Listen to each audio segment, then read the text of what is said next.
Alright, let's move on. We'll do a bit of milk. So guys, we're going to move on now to making some milk after answer this question. Yep. Okay. That's okay. It's probably still settling. So you might want to move it just get that flow back. Oh yeah, we'll skip the flow. I think like what's happening here is because it takes a little while to get rid of all the right there. It's probably slowly over adjusting. So we just need to take it. So guys, can I ask you to just any dirty dishes you've got at the moment, just give them a quick rinse, stack them up here, and then we'll gather around this machine and go through some milk stuff.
So how do you find that first section?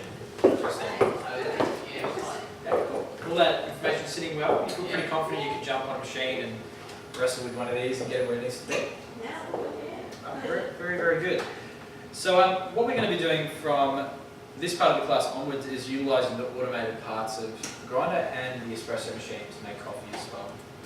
Apart from you, Matt, because you've got the manual, that's you'll be fine.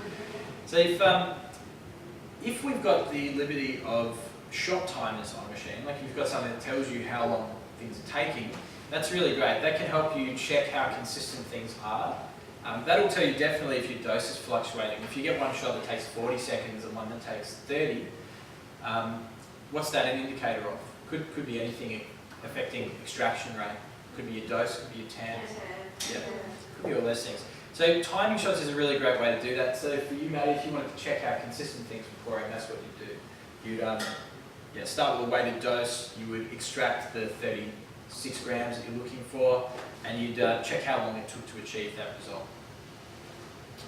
Now, we're now going to use these buttons just here. These are set to give you that 34 grams out. And volumetrics are pretty accurate. They're kind of like within 2 of a gram either way. So we can expect to get like sort of 32 to 36, but generally they're pretty consistent. If we're not changing our dose each time, they're very, very consistent.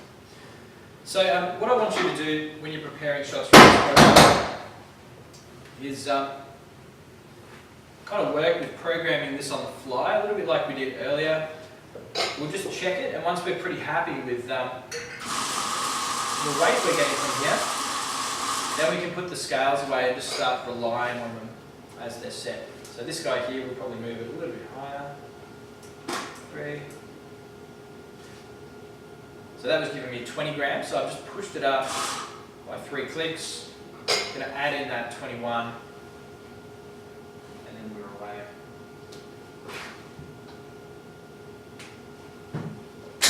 And the other thing we're going to be doing here is using this button just there. Okay, so this is the double cut button right next to the jug. And what I want you to do is split a double shot into 2 latte glasses. This is going to be our base for pouring all of our coffees today. And we're just going to make the one sort of coffee today. We're not going to go through the coffee menu. Kind of like I was saying at the start, that's that workflow troubleshooting class. That's where we go through all the basics of operating a cafe, how to make different coffees. Today, the big focus is producing really great milk and pouring it so we get at least the beginnings of some latte art. And that's all I really expect of you guys. So, as you can tell, this is stopping it based on the weight just there. Didn't really need to touch that, so you can safely just let that do what it needs to do. Now the milk side of things. What I might do is just run through everything at full speed like I did for the preparation demonstration before. And then I'll pour these and then I'll take you through a little bit slower. So first thing I'm doing here is selecting the right jug based on the number of coffees that I'm making. So we want to select a bigger jug for these two. Also being very specific with how much milk I put in there based on what coffees I'm making. Next thing is purging, and then there's a few steps here. We position our wand, we position our jug, we lower the steam tip in, we rotate the jug to start getting spin right from the start, and then if you want to come in and have a look at what I do here, we turn it off, and the first thing we do is lower the jug down, and we do the stretching process. That's it. Now stretching is really just introducing air into the milk. We're exposing the tip of the steam wand to the surface of the milk that creates bubbles. And now I've moved on to texturing. This is where I've stopped lowering the jug, I'm just holding it in place. I'm not stretching anymore. And I'm just improving the milk by getting rid of bubbles. And my hand's on the bottom of the jug. As soon as I have to take my hand off because it's too hot, it's also where I stop. And then if you've done this right, you should be able to take it straight off and without any tapping, nudging. Your milk should be perfectly silky and glossy, just like that. What would be some examples of bad? Lots of bubbles, yeah, really aerated, exactly. So this is an example of good milk. It's silky, glossy. You can see it's very, very like a liquid, not a solid. Now the other part I'll get you to practice is splitting the milk. So we'll heat up another vessel, and we're going to pour off a third of the milk we've got in here into this jug. And what we're doing is reserving foam for the next coffee that we pour. So with your pouring technique, what I'm going to get you to practice is integration. So we're going to mix all of the colours of the coffee and the milk together as much as we can. And then we're going to come in closer at the end. We're going to keep it in one spot. And today we're just going to focus on pouring the blobs. Blobs are a really good segue into any latte art that you want to pour. So check it out in here, I've got really thin milk, no foam. Got really foamy milk in there, and voila. See how that works? Yeah. Right, beautiful. So this is how we achieve a consistent amount of foam on all our coffees, and we can keep our pouring technique the same, because we've always got the same amount of foam in the jug. Okay, so with this one, keep it the same.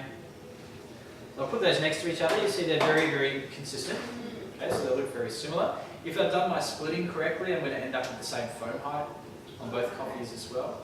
And some of the other good things here, that integration, what that helps you do is get a very consistent flavour to all your coffees. We mix together all the coffee and the milk. The appearance stays the same. The other thing that stays the same is no matter where you drink that coffee from, it's going to be the same strength. So it saves us from getting issues with that. So we're going to end up with a little bit more foam in the second one. So this is also what I want you guys to do. Look at the end result. And I'll see how accurate you were with all the things that you're doing. And then change what you're doing based on that. So I know for my next one that I have portioned out too much milk initially into that jug, and that's giving me those uneven foam parts. So I'll correct that for the next one.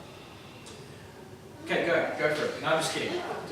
That's right. Let's just get through in a little bit more detail. Just a little, and then I'll get you to jump straight up and we'll get stuck into it. So really quickly as well, like timing all this stuff, we want to have our extraction going, and we want to be preparing the milk at the same time. So at full speed, I've got coffee rolling, and I've started to steam, and so as soon as that espresso is finished, I can put milk straight in it. That's the idea in a cafe, we don't go the other way around. Now, I'm going to do things differently now because I'm demonstrating. It's going to take me a lot longer. So I'm pretty happy with how this is looking. We're probably going to get our dose weight. It's a little bit too low. So I just want you guys to stay on top of this. If you think it's inaccurate, keep adjusting it until it gets where it needs to be. And when you are automatically dosing like this, if you've got that central pile, it's also acceptable just to tamp straight down on that. So don't feel bad about doing that. It's actually a good thing to do. Let's go up here, start our shot, and that's away. Now, let's talk a little bit about how to produce these quality results. You'll notice there's a few things involved in the setup of this to get a spin right from the start and to make sure that we're setting ourselves up to get good results. So the first thing is a nice clean jug. We don't want to recycle milk if we can avoid it. Why is that? Why is that important? It's already at a certain heat and it's reheating and back. So we're kind of like recooking milk if we heat it up, we let it cool down. It's harder to texture, generally it doesn't taste very good, and hygiene is the other one as well. If we continually reheat something, it's not very food safe.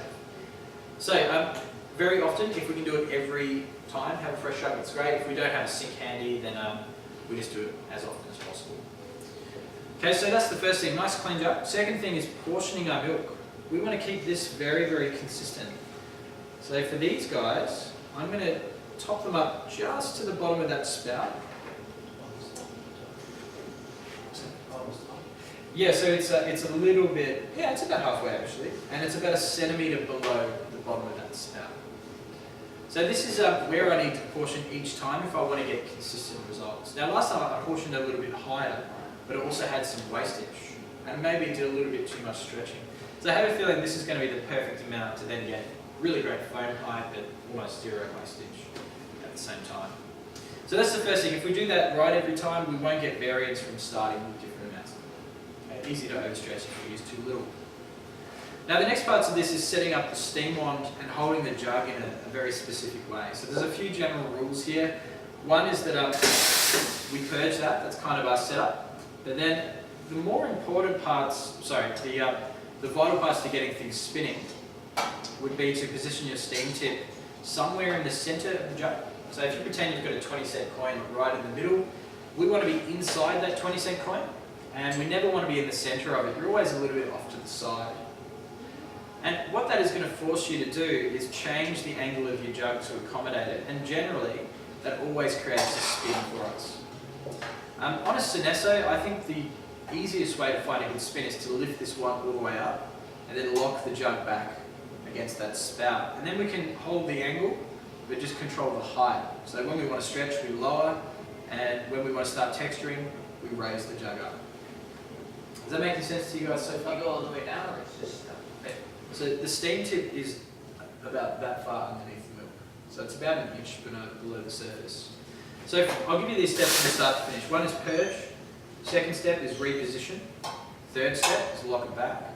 Fourth step is submerge. And then the fifth step before we turn it on is to rotate it to the edge of that 20-cent piece. And just look at the angle of my jug. It's not really like this or like that. It's almost the same angle as the bench. The angle of the wand is doing all the work for me here. Alright, so those steps again. Purge, position, we lock it back, we submerge, and then we rotate, and we're ready to go. And what I want you guys to do when you first do this is go through those steps mentally in your head. So count them off one by one, and then when you're at this point, all you've really got to worry about is turning on the milk, and then going through the next two parts, which is stretching and texturing. Okay, so what's stretching? What did I demonstrate before? What's involved in the stretching process? What does it do? It expands the milk, it stretches. Yep. It stretches the milk, literally. Yeah, so we get a bit more air introduced to the milk, and it creates more volume. So as we're stretching, we see the milk level rise. But how does stretching work? How do we get it to stretch? What do we do? What did you notice me doing before while I was stretching? So if we go up and down, we're going to be going. Steam on just below the surface? Yeah, just below, pretty close to it. So we're introducing bubbles into the milk when we stretch. Now, we're looking for a very specific target with this. We don't want it to be different every time. So the more gentle we are with our stretching, the better. But that being said, we've only got the first half of the steaming process to get it all done. So there's some urgency there, but we don't want to do it roughly. So it needs to be nice and gentle, all done in one block. And then what that involves is the following. What we'll do is we turn it on, we get spin, and then we gently lower. So you can hear me adding the air, you can see the bubbles going to the surface. And what I'm doing here is watching the milk rise. And when I see it's risen by about 2 centimetres, I'm going to bring it up. And now I've stopped stretching. And this is the second part of the process where we keep that spin going. Break down any of the really big bubbles into small bubbles. And we're getting the milk to 10. And right there, as soon as I can't touch it, turn it off, and we're done.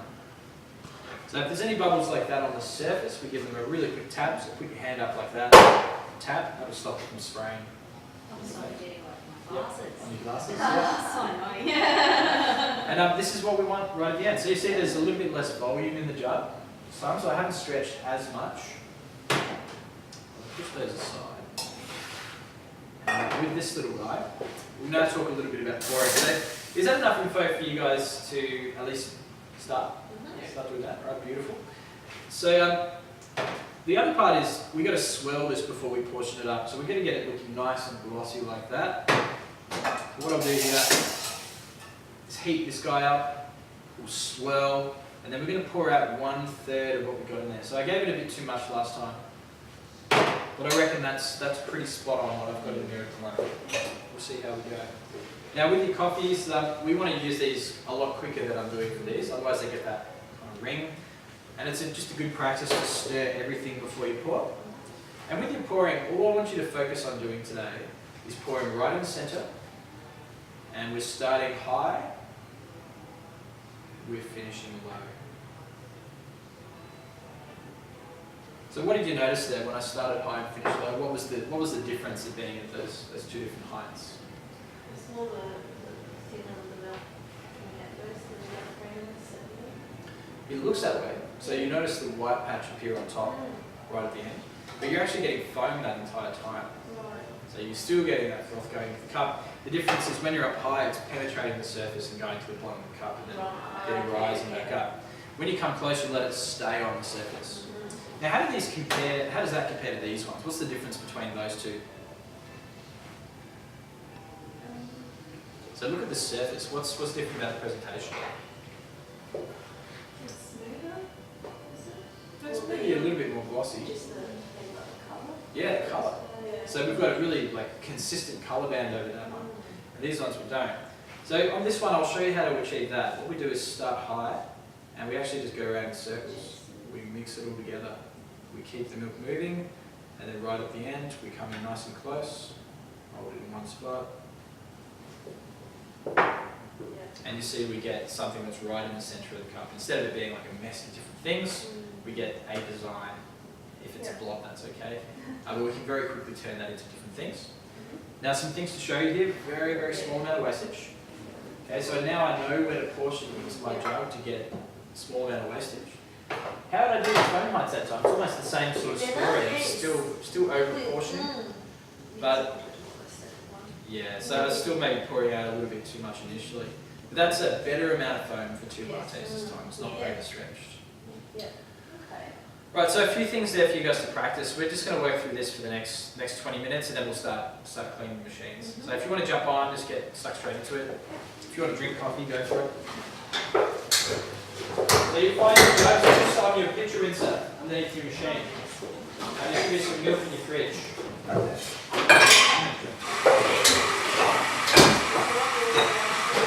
I'll come get it, that's it. Definitely want a coffee, but I can't do it.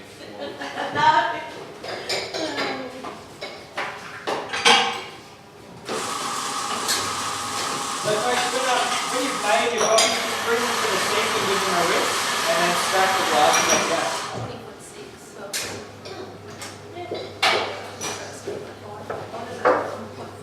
Yes, that's right.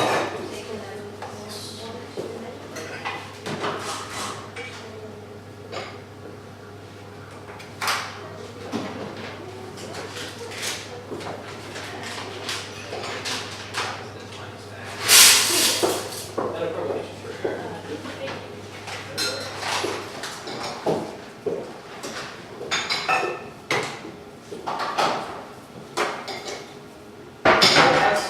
How's Jen going with his new business?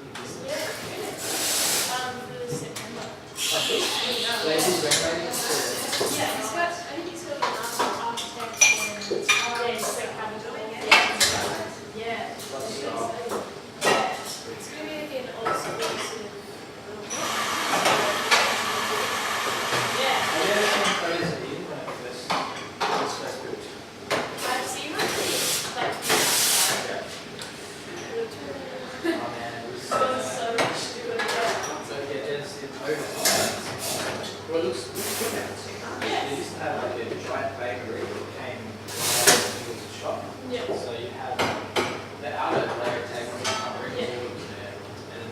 Yeah.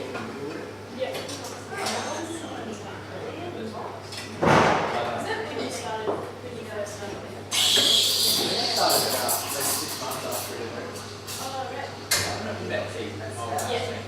Yeah. Yeah, so I was living with him. Yeah, I started working with him. Oh, right. That was like 3 years. When did you go straight to your So I guess I got a retail job. And yeah, from there I started working training with dogs. Yeah. Well, that was a really fun job. And then I ended up getting this job. I didn't make it.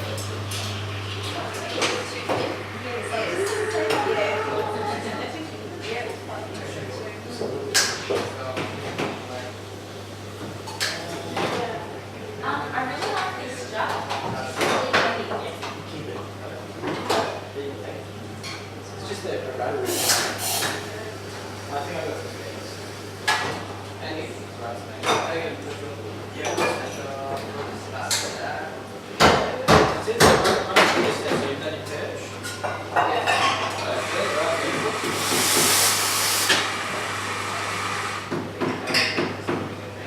Yeah, so what you've got to do is just like an axis. So what you want to do is pull it back to that hand, and keep it soft. This hand is just straight on the bottom. So position is break it off.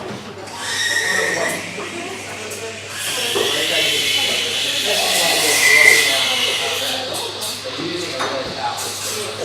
Let's see how the good is. And now we can bring it up and just keep it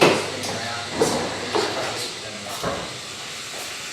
I think to yourself is a really good. I've used to it so baby, would you mind on the next one switching side? This is like a harder thing. I think you got this. And yeah, so any bubbles, tap those out. So give it a really good grip. Get on the high side, just tap it out. And then before you spin up, you know, really smooth. Put that in your velocity. So nice wide circle. So really get it.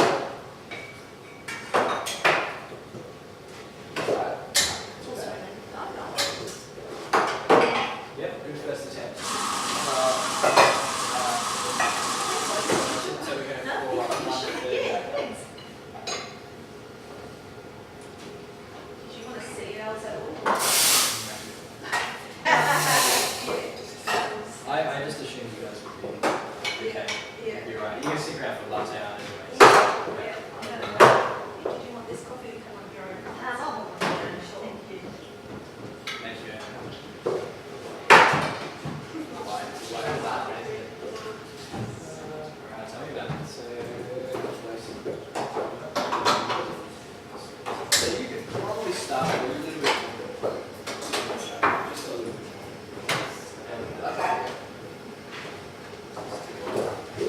Well, you're stretching. We can put it in a little bit more stretch. You can start with more.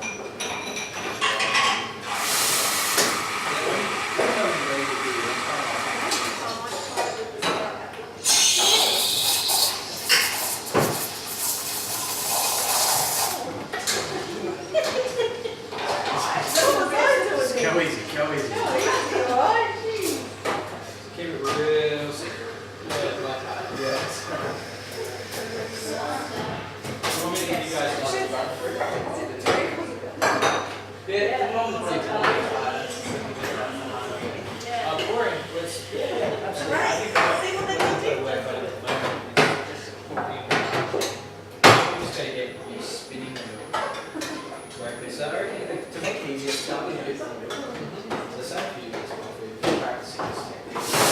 Start with a little bit more speed. And then how you set up your essentially pretty straight.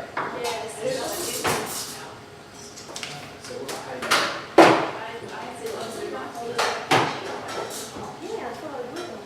That's just not saying we want. That's okay. Well, if it works, it works. That's okay. It's just one way to do it. Yeah. So, what we do is after we've got the spin, just blow it out straight away. And do it really gently. You can't try it and then once we think you've stretched enough, we'll bring it up a little. So keep it out of the way. That's perfect stretching. Just keep spinning it. Yeah. And when you can't touch it, you turn it off.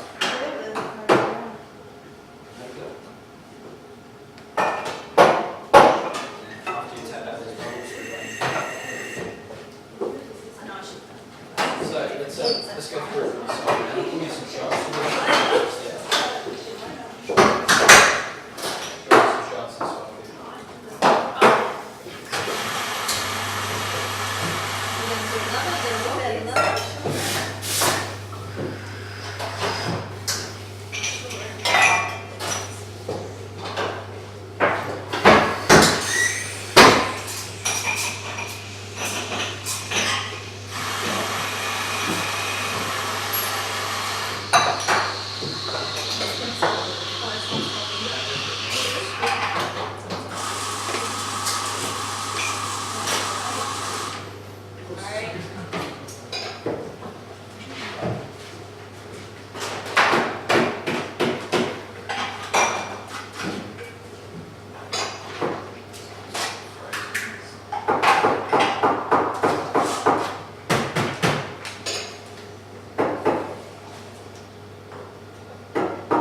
That's ice.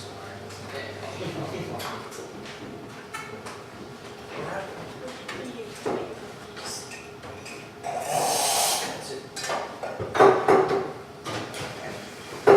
So let's start by getting that.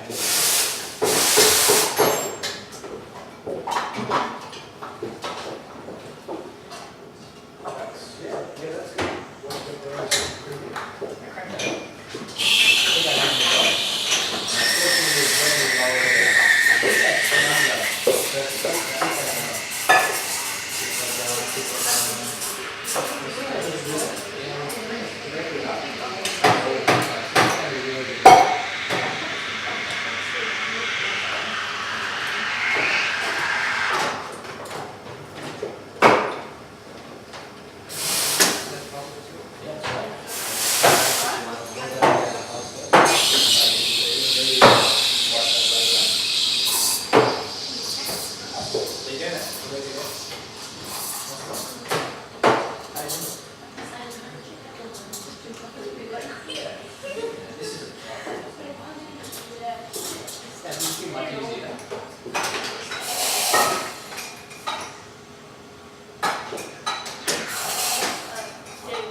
See how when we come close, we're going to keep the speed the same, and then we get that blob shot.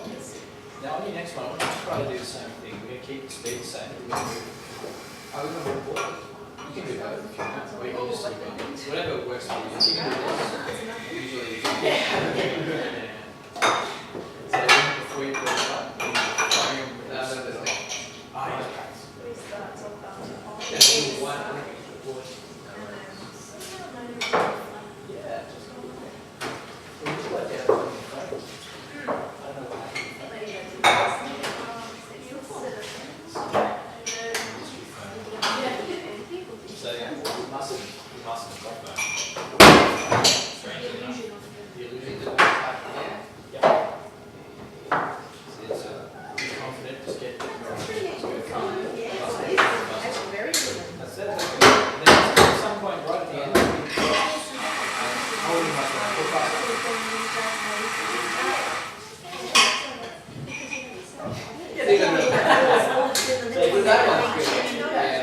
If you feel like I'm getting really consistent with that philosophy, I get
Right.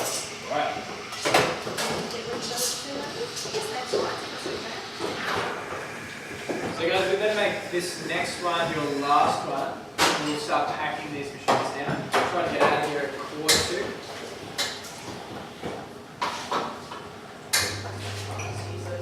Yeah.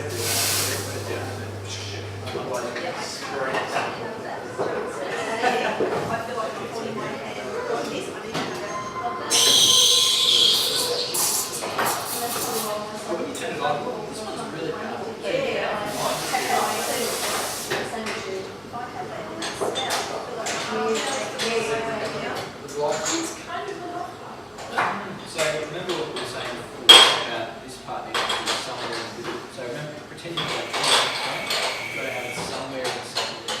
And usually what I get people to do is that, we look at that. And then see how the angle is automatically in that corner. And then we use that brace. So this is a good start.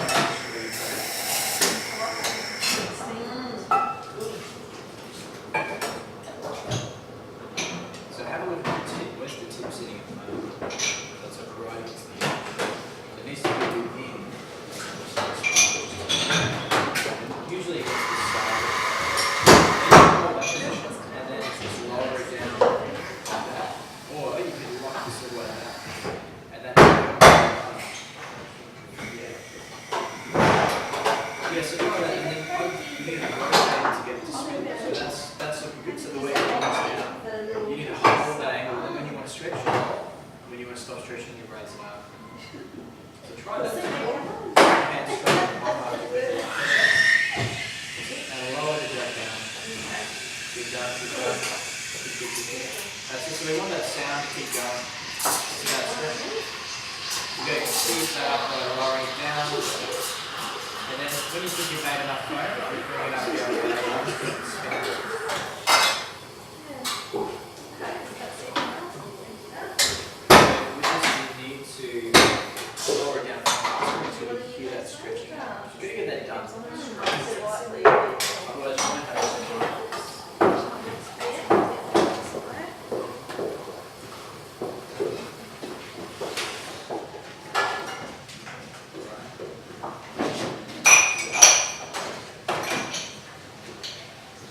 Okay guys, so we're going to start packing down. So what I'll ask you to do is with your dirty, same sort of idea. Let's chuck everything over to the sink. I'm going to unpack all of the clean stuff here. You notice you've got colour-coded cups on the roll machine. So just come grab whatever cups match your colour. And you want to stack 2 rows of latte glasses as well.